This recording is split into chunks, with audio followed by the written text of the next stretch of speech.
आता सन्माननीय आयुक्त साहेबांना, सन्माननीय महापौरांना आम्ही लेखी स्वरूपात पहिल्याच दिवशी निवेदन दिलं होतं की आमच्या विरोधी पक्षनेत्याची निवड करावी.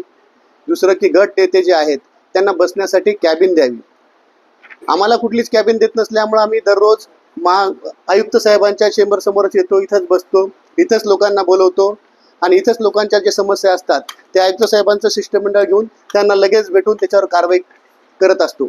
एवढी मोठी महापालिका असताना आपण गट नेत्यांना बसायसाठी टेबल देत नाही, खुर्ची देत नाही, तर लोकांच्या समस्यावर आम्ही कसं काम करायचं? कारण शहरातली मी गट नेता आहे. शहरातल्या सर्व लोकांचे कामं महापालिकेत पडतात, त्यांनी या महापालिकेत येतात. आता हे बघा, हे आजचा अर्ज आलेला आहे. आता हा अर्ज घेऊन आम्ही महापालिका आयुक्तांकडे जाणार आहोत. आम्ही त्यांची वाट बघत बसलो सकाळपासून, पण की लोक इथंच भेटायला येतात मला.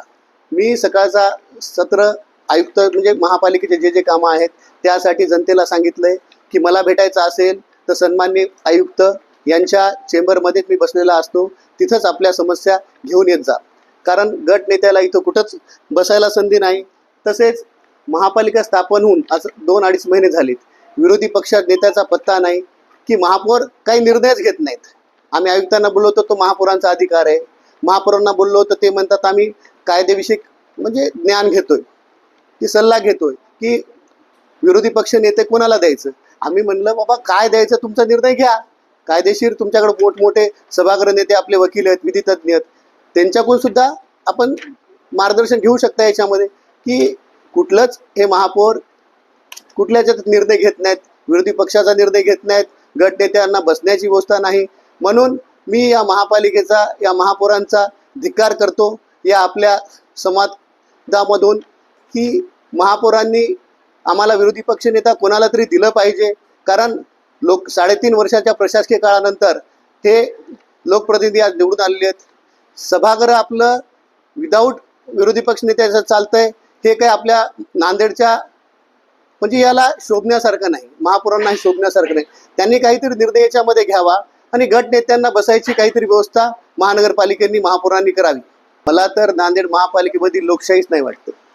कारण यांनी जेव्हा सभागृह नेता करतात त्यानंतर विरोधी पक्षनेता अत्यंत आवश्यक पद आहे ते. कारण विरोधच नसेल तर तुम्ही कशी महापालिका चालवणार आहात? की या लोकांच्या, नांदेडच्या नागरिकांच्या समस्यावर कोणीतरी वाचा फोडणारं पाहिजे की नाही. यांना वाटतंय की आमचं बहुमत आहे, बहुमतांना सर्व चालत नसतंय, की त्यासाठी विरोधी पक्ष नेता लागतोच. वंचित बहुजन आघाडी आणि काँग्रेस पक्षाचा आमची लोकन्याय विकास आघाडी आहे. मी या लोकन्याय विकास आघाडीचा गटनेता आहे. आम्ही पहिल्याच दिवशी महापौरांची निवड झाल्या पहिल्याच दिवशी त्यांनी आम्हाला विरोधी पक्षनेत्यासाठी आम्ही नाव दिलेलं आहे. त्यांनी आमच्या पत्रावर अद्याप आम्हाला उत्तर दिलेलं नाही. मागील 2 महिन्यापासून आम्ही त्यांच्या उत्तराची वाट पाहत आहोत. त्यांना आम्ही म्हणत आहोत की आपल्याला जर कायद्यानं देता येत नसेल तर ते नाही आम्हाला फेटाळा, आम्हाला पुढचे मार्ग मोकळे होतील आमचे कोर्टाचे वगैरे. गटनेता कार्यालयासाठी आपण मागणी केली आहे.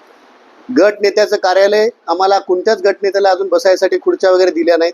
त्यामुळं आम्ही आयुक्त साहेबांच्याच दालनात दररोज बसत असतो, इथंच लोकांच्या समस्या ऐकून घेत असतो, इथंच लोकांचे निवेदन आलेले आयुक्त साहेबांकडे देत असतो. लोकांतिक आहे, हसण्यासारखं आहे. महापौरांवर लोक हसत आहेत की गट नेत्यांना बसायची व्यवस्था नाही इथं.